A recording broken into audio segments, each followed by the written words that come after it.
Sabi ng iba yung ICI, hindi, ang daming ang problema eh. Di ba? Just making things public, ano bang tinatanong nila doon? I believe in the ICI.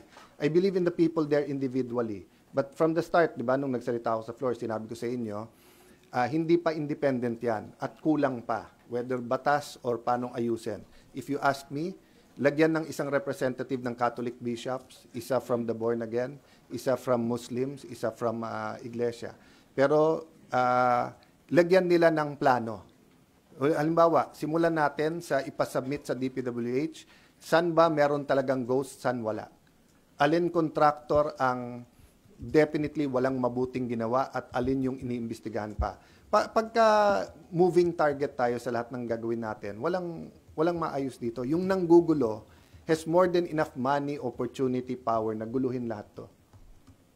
Ginagamit yung fear ng tao, yung galit ng tao, para lalong magkagulo rather than magkaroon ng order dito.